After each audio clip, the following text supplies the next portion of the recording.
आज की बातचीत एक बहुत ही रोजमर्रा के तजुर्बे से शुरू होती है।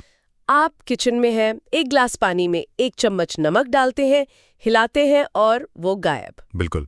फिर आप उसी पानी में 1 चम्मच रेत डालते हैं और वो बस नीचे बैठ जाती है, टस से मस नहीं होती। हाँ, ये इतना आम है कि हम इस पर सोचते भी नहीं। सही बात है, लेकिन हमारे सामने जो जानकारी है वो बताती है कि इस आसान से दिखने वाले वाकये के पीछे एक जबरदस्त मॉलिक्यूलर ड्रामा चल रहा है। बिल्कुल। तो चलिए इस गुत्थी को सुलझाते हैं। इसे एक जासूसी कहानी की तरह देखते हैं। यहाँ हो क्या रहा है? पानी, नमक और रेत के मॉलिक्यूल्स के स्तर पर कौन हीरो है, कौन विलन, ये सब देखने में तो बहुत आसान लगता है, पर इसके पीछे का विज्ञान कमाल का है।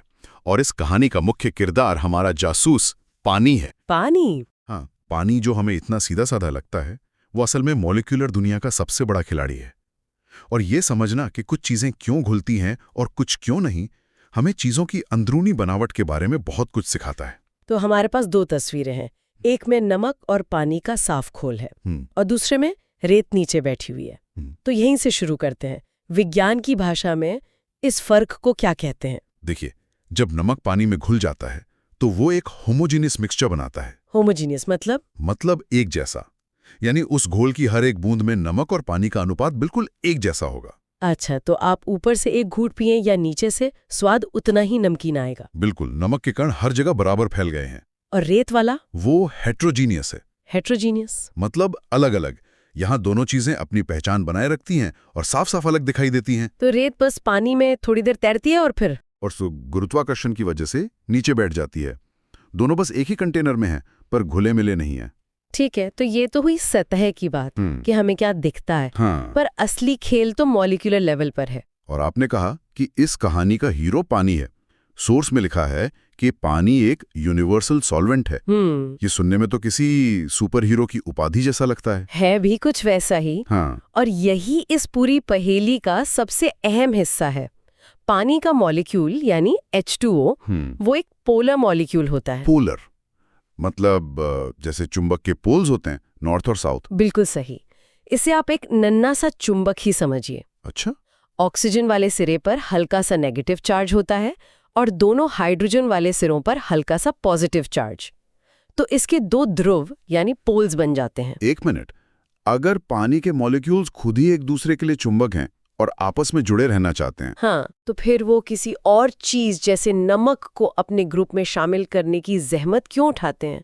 उन्हें तो अपने में ही खुश रहना चाहिए, है ना? ये एक बेहतरीन सवाल है, क्योंकि आपने बिल्कुल सही नस पकड़ी है। वो आपस में जुड़े रहते हैं। ओके। और इसी वजह से पानी में सरफेस टेंशन या सतही तनाव होता है, जिससे पानी की बूंदें बनती हैं।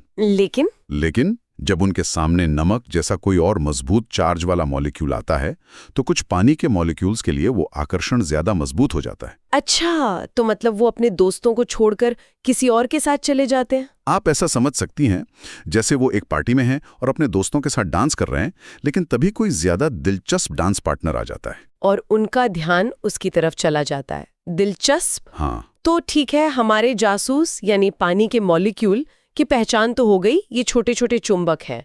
अब देखते हैं कि जब इसका सामना पहले केस यानी नमक से होता है तो ये उसे कैसे तोड़ देता है। तो नमक यानी सोडियम क्लोराइड NaCl एक आयोनिक कंपाउंड है। आयोनिक कंपाउंड मतलब ये 2 आयनों से बना है। सोडियम जिसपे पॉजिटिव चार्ज है Na+, हाँ, और क्लोराइड Cl- जिसपे नेगेटिव चार्ज है। और जब नमक ठोस होता है तो ये दोनों आयन एक दूसरे से बहुत मजबूती से जुड़े होते हैं, एक क्रिस्टल की शक्ल में। बिल्कुल, इनके बीच का जो बॉन्ड है वो आप समझिए 2 लोगों के हाथ मिलाने जैसा है। मजबूत है, पर अगर सही ताकत से खींचा जाए तो छुड़ाया जा सकता है। एकदम। और पानी के मॉलिक्यूल्स यही करते हैं। तो ये कोई शांति वाला प्रोसेस नहीं है, ये तो एक तरह का हमला है। कह सकते हैं। जैसे ही नमक पानी में जाता है, पानी के लाखों करोड़ों चुंबक उस पर धावा बोल देते हैं। अच्छा, कैसे? पानी के मॉलिक्यूल का जो नेगेटिव सिरा है, ऑक्सीजन वाला, हाँ, वो नमक के पॉजिटिव सोडियम आयन को घेर लेता है। और पानी का पॉजिटिव सिरा, हाइड्रोजन वाला, हाँ, वो नमक के नेगेटिव क्लोराइड आयन को अपनी तरफ खींचता है। और ये खिंचाव इतना मजबूत होता है कि सोडियम और क्लोराइड का हैंडशेक टूट जाता है। बिल्कुल, और वो अलग अलग हो जाते हैं। तो घुलना असल में एक तरह की मॉलिक्यूलर किडनैपिंग है। किडनैपिंग, हाँ हाँ, ये एक मजेदार तरीका है इसे देखने का। और ये किडनैपर इतने चालाक हैं कि हर आयन के चारों ओर एक सुरक्षा घेरा बना लेते हैं। सुरक्षा घेरा? हाँ, जिसे हम केमिस्ट्री में हाइड्रेशन शेल कहते हैं। पानी के मॉलिक्यूल्स का ये घेरा उन आयनों को दोबारा एक दूसरे से मिलने और क्रिस्टल बनाने से रोकता है। और इसीलिए वो हमें दिखाई नहीं देते। कमाल है। हाँ। और ये हाइड्रेशन शेल वाला आइडिया तो हमारे शरीर के लिए भी बहुत जरूरी होगा, है ना? हमारा खून तो ज्यादातर पानी ही है। बिल्कुल, ये जीवन का आधार है। हमारे शरीर में पोषक तत्व, इलेक्ट्रोलाइट्स और दूसरी जरूरी चीजें खून में इसी तरह घुलकर एक जगह से दूसरी जगह पहुंचती हैं। अगर पानी ऐसा नहीं कर पाता तो जीवन मुमकिन ही नहीं होता। सही कहा। ठीक है, तो पानी आयोनिक कंपाउंड्स को तोड़ने में माहिर है, लेकिन फिर वो रेत के मामले में इतना नाकाम क्यों हो जाता है? रेत के साथ उसकी दोस्ती क्यों नहीं होती? इसकी वजह रेत की अपनी बनावट है। रेत, जो ज्यादातर सिलिकॉन डाइऑक्साइड SiO2 होती है, हाँ, वो एक नॉन पोलर मॉलिक्यूल है। Non polar? मतलब उस पे नमक की तरह कोई पॉजिटिव या नेगेटिव चार्ज नहीं होता? नहीं होता।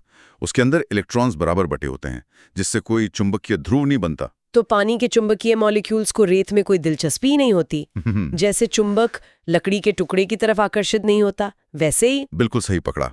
और दूसरी, उससे भी बड़ी वजह है रेत के कणों का आपसी बॉन्ड। अच्छा। रेत के कण आपस में बहुत मजबूत कोवेलेंट बॉन्ड से जुड़े होते हैं। Covalent bonds? हाँ, अगर नमक का आयोनिक बॉन्ड हाथ मिलाने जैसा था, तो रेत का कोवेलेंट बॉन्ड दो लोगों के हाथ सुपर ग्लू से चिपकाने जैसा है। अरे वाह! तो पानी की छोटी मोटी खींचतान का उस पे कोई असर नहीं होता? कोई असर नहीं होता। तो यहाँ दो बातें एक साथ हो रही हैं। एक, पानी को रेत में कोई आकर्षण महसूस नहीं हो रहा। सही। और दूसरा, रेत के मॉलिक्यूल्स आपस में इतने मजबूती से जुड़े हैं कि पानी उन्हें तोड़ ही नहीं सकता। एकदम। नतीजा ये होता है कि पानी के मॉलिक्यूल्स एक दूसरे की तरफ ज्यादा आकर्षित होते हैं, तो वो आपस में जुड़े रहते हैं और भारी होने की वजह से रेत बेचारी नीचे बैठ जाती है। और यहीं से केमिस्ट्री का वो सुनहरा नियम आता है, like dissolves like. Like dissolves like, यानी जैसी चीज वैसी चीज में घुलती है। पोलर पानी पोलर नमक को घोलता है, पर नॉन पोलर रेत को नहीं। ये तो सीधा लगता है। लेकिन एक मिनट, फिर चीनी का क्या? अच्छा सवाल है। चीनी तो नमक की तरह आयोनिक नहीं होती, मतलब वो पॉजिटिव नेगेटिव आयनों में नहीं टूटती, पर वो भी तो पानी में आराम से घुल जाती है। क्या यहां पर ये नियम टूट रहा है? नहीं, नियम नहीं टूट रहा। यहां कहानी थोड़ी और पेचीदा और दिलचस्प हो जाती है। चीनी आयोनिक नहीं है, लेकिन वो भी एक पोलर मॉलिक्यूल है। अच्छा, मतलब उसके पास भी छोटे छोटे चार्जेस हैं। बिल्कुल। चीनी के बड़े से मॉलिक्यूल में कई जगहों पर ऑक्सीजन और हाइड्रोजन के ग्रुप्स होते हैं, OH ग्रुप्स। ओके। इन जगहों पर हल्के नेगेटिव और पॉजिटिव चार्ज होते हैं। तो ये नमक के आयनों जैसा फुल ब्लास्ट चार्ज तो नहीं है, पर आप कह सकती हैं कि चीनी के मॉलिक्यूल पर कई चुंबकीय स्टिकी स्पॉट्स हैं। स्टिकी स्पॉट्स, ये अच्छा है। तो पानी इन स्टिकी स्पॉट्स के साथ क्या करता है? पानी के मॉलिक्यूल्स के जो अपने पॉजिटिव और नेगेटिव सिरे हैं, वो चीनी के इन स्टिकी स्पॉट्स से चिपक जाते हैं। ये एक खास तरह का थोड़ा कमजोर कनेक्शन होता है, जिसे हाइड्रोजन बॉन्ड कहते हैं। यहाँ पानी चीनी के मॉलिक्यूल को तोड़ता नहीं है। क्यों नहीं? क्योंकि चीनी के अंदर के बॉन्ड कोवेलेंट और मजबूत हैं। लेकिन पानी के मॉलिक्यूल्स हर एक चीनी के मॉलिक्यूल को चारों तरफ से घेर लेते हैं और उसे दूसरे चीनी मॉलिक्यूल से अलग करके अपने साथ बहा ले जाते हैं। तो ये मॉलिक्यूलर किडनैपिंग नहीं है, बल्कि एक तरह का फ्रेंडली एस्कॉर्ट है। बिल्कुल, क्या बढ़िया कहा है, फ्रेंडली एस्कॉर्ट। वाह! तो नमक के केस में पानी हमला करके तोड़ देता है और चीनी के केस में वो प्यार से बहला फुसला कर साथ ले जाता है। एकदम सही।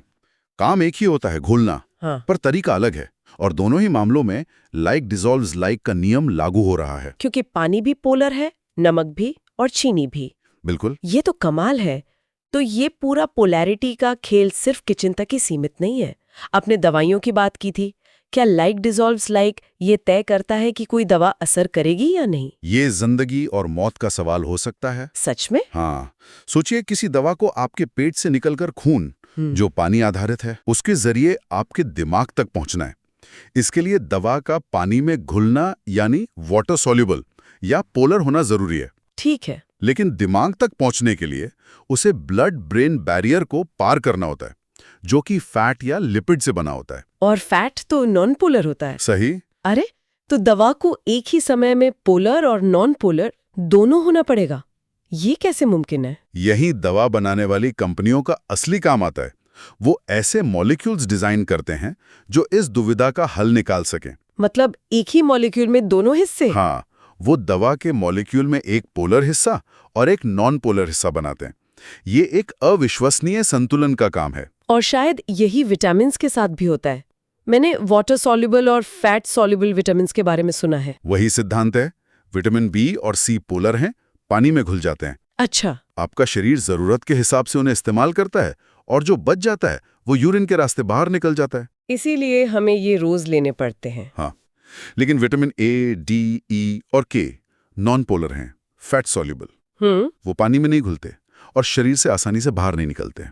वो आपके शरीर के फैट टिश्यू में जमा हो जाते हैं, इसीलिए इनका ओवरडोज खतरनाक हो सकता है। तो आज हमने समझा कि नमक का पानी में घुलना कोई जादू नहीं, बल्कि मॉलिक्यूलर लेवल पर आकर्षण और ताकत की एक कहानी है। बिल्कुल। पानी का पोलर नेचर और नमक का आयोनिक नेचर उन्हें एक दूसरे का अच्छा साथी बनाता है, जबकि नॉन पोलर और मजबूत बॉन्ड वाली रेत वो इस कहानी से बाहर रह जाती है। और ये सिद्धांत लाइक डिसॉल्व्स लाइक हर जगह काम करता है।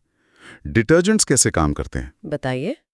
डिटर्जेंट के मॉलिक्यूल का एक सिरा पोलर होता है पानी से जुड़ने के लिए, और दूसरा सिरा नॉन पोलर, तेल और ग्रीस जैसे दाग से जुड़ने के लिए। एकदम सही। ये दोनों दुनियाओं के बीच एक पुल का काम करता है और दाग को कपड़े से निकालकर पानी में बहा ले जाता है। तो अगली बार जब कोई सलाद के लिए तेल और सिरके की ड्रेसिंग बनाएगा और देखेगा कि वो दोनों कैसे अलग अलग रहते हैं, तो वो सिर्फ सलाद नहीं देख रहा होगा, वो अपनी कटोरी में नॉन पोलर तेल और पोलर पानी के बीच मॉलिक्यूलर आकर्षण के मूलभूत नियम को देख रहा होगा। इस बातचीत को खत्म करते हुए एक सवाल सोचने के लिए छोड़ जाते हैं। जरूर। हमने ठोस चीजों को पानी में घोलने की बात की, पर गैस के बारे में क्या? गैस जैसे सोडा में होती है? हाँ, जब आप सोडा की बोतल खोलते हैं तो उसमें से गैस क्यों निकलती है, और गर्म सोडा जल्दी फ्लैट या बेमजा क्यों हो जाता है?